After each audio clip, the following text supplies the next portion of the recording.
جوفنتوس هو اكثر فريق ديال الكره كيتعاقب في العالم لدرجه انه ولا كيقول لك ان الاتحاد الايطالي ولا الويفا فاش ما كيلقاو ما يدار كيمشيو ينزلوا على جوفنتوس بشي غرامه ولا كينقصوا ليها النقاط. ولكن بغض النظر على كاع العقوبات اللي خداتهم جوفنتوس في التاريخ ديالها، داكشي اللي وقع العام اللي فات كان غريب جدا. في شهر ابريل من عام 2023 الاتحاد الايطالي قرر انه ينقص 15 نقطه من الرصيد ديال جوفنتوس في الدوري الايطالي، ثم من وراء قل من شهر الاتحاد الايطالي تراجع على القرار ديالو ورجع النقاط لجوفنتوس. من وراها دخل الاتحاد الاوروبي على الخط وقرر يمنع جوفنتوس من المشاركه في الدوريات الاوروبيه لمده عام، ثم مره اخرى عاود رجع الاتحاد الايطالي اللي تراجع على قرار الخصم ديال النقاط الفريق وعاود نقص ليه 10 ديال النقاط، الشيء اللي خلاه يهبط من المركز الثاني في السيري A للمركز السابع. ثم عاوتاني رجع الاتحاد الاوروبي حتى هو وفرض عقوبات جديده على جوفنتوس، منها غرامه ديال 20 مليون يورو وتوقيف عده مسؤولين في الفريق على راسهم بافل نيدفيد، اندريا انيلي وفابيو بارتشيتشي. علاش هذا الشيء كامل واش دارت كاع جوفنتوس باش تاخذ هذه العقوبات كامله؟ الجواب باختصار هو التلاعبات الماليه الكثيره اللي كان كيديرها الفريق في الانتقالات، في توزيع الصاليرات والارباح، وفي كل يورو كان كيدخل او لا كيخرج من الفريق.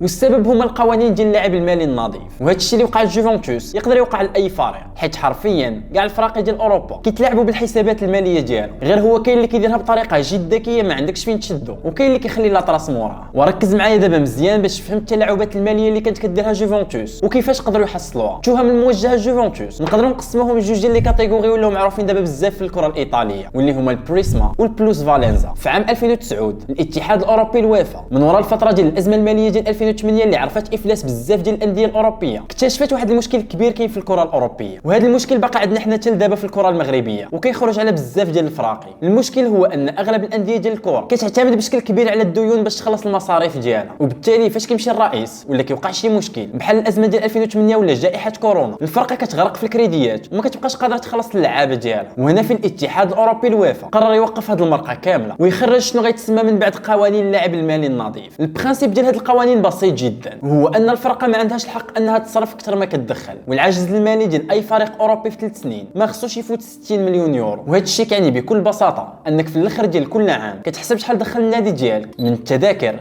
من النقل التلفزيوني، ومن بيع اللعابه والتونيات، ثم كتشد هذا المبلغ وكتنقص منه الصاليرات ديال اللعابه ديالك، وذاك المبلغ اللي بقى هو اللي عندك الحق تستثمره او تشري به لعابه واحد اخرين. دابا بشكل نظري هذا الشيء كامل مزيان وفعلا غيحيد الخطر ديال افلاس الانديه، ولكن مع الوقت بدا كيبان ان هذا الشيء ما يمكنش يطبق على ارض الواقع. الانديه ديال الكره من ديما كتخدم بالكريديات، وهذا الشيء اللي كيخليها تقدر تشري لعابه وتخلصهم صاليرات كبار بزاف، وبالتالي ما يمكنش تجيبي نهار وليله وتقول لهم ما تبقاوش تاخذوا الكريديات والمصاريف ديالكم ما خصهمش يتعداو المداخل. هذا الشيء علاش في هاد 15 عام منذ تطبيق القوانين ديال اللاعب المالي النظيف الهم الاكبر ديال كاع الانديه الاوروبيه ولا هو انها تلقى ثغرات وتحايل على هذه القوانين. وخليني نقول لك انه في هذه الفتره الخطط والافكار اللي طبقتها الانديه باش تهرب من هذه القوانين كانت بمعنى الكلمه عبقريه. مثلا نهار باريس سان جيرمان بغات تفسخ العقد ديال نيمار مع البارسا باش تعاقد معاه، كلفها هذا الشيء ما يقارب 222 مليون يورو، وبالتالي كان صعيب بزاف على النادي يجيب مداخل اللي كتبرر هذا المبلغ الكبير اللي دفعوا البي اس جي في الصفقه. ولكن اللي تقال من وراها هو ان باريس سان جيرمان دازت عن طريق قطر اللي دارت عقد مع نيمار ب 222 مليون يورو باش يولي سفير ديال نهائيات كاس العالم اللي تنظمات في البلاد في عام 2022، وهو خدا هذا المبلغ وفسخ العقد ديالو براسو مع البارسا، ثم مشى هو اللي تعاقد مع باريس سان جيرمان كلاعب حر. وبالتالي نظريا وفي الوراق بي اس جي ما خلصت حتى سنتيم باش تعاقد مع نيمار. دابا نرجعوا شنو دارت جوفنتوس باش تهرب من هذه القوانين وكيفاش تفرشات ونزلوا عليها بالعقوبات. جوفنتوس كانت كتلاعب بقيمه الصفقات ديال اللعابه اللي كتشريهم واللي كتبيعهم بطريقه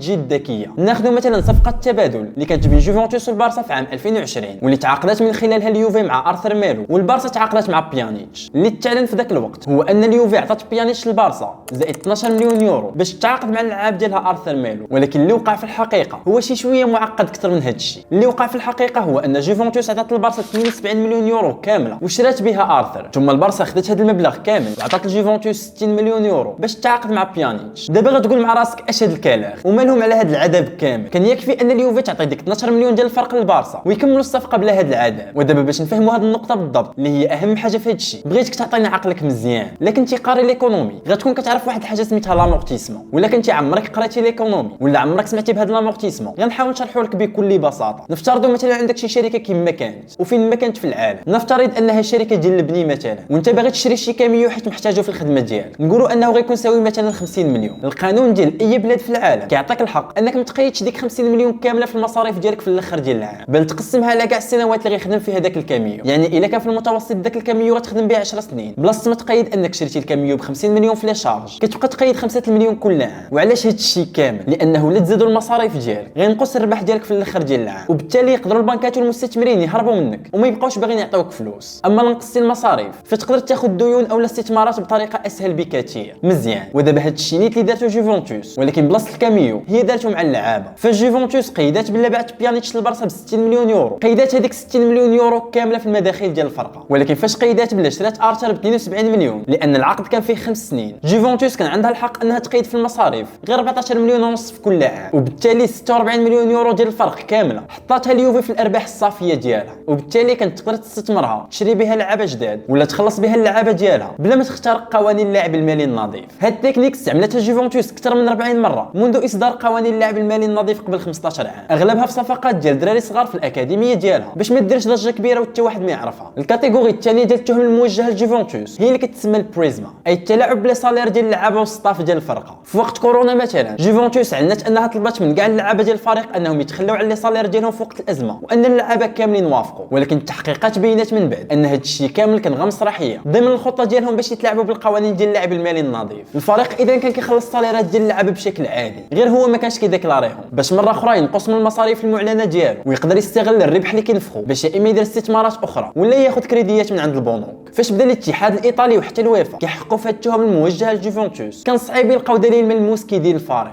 لان هذا الشيء اللي كيديروا اليوفي كيديروه كاع الفراقي، غير الاختلاف ان الوراق ديال الفراقي والعلاقات ديالها كتكون احسن من فراقي واحده اخرى. وهذا الشيء علاش الاتحاد الايطالي تراجع على القرار الاول ديالو ديال خصم 15 نقطه من الفريق، ولكن غالبا حيت الويفا قالت مع راسها ان لا جوفنتوس خرجت سالمه من هذه التهم كامله، فهذا الشيء غيزيد يزعم فراقي اخرين حتى هما يتلاعبوا بالقوانين. قررت تدخل هي براسها وتفرض عقوبات قاسيه على الفريق. هذا ما كان.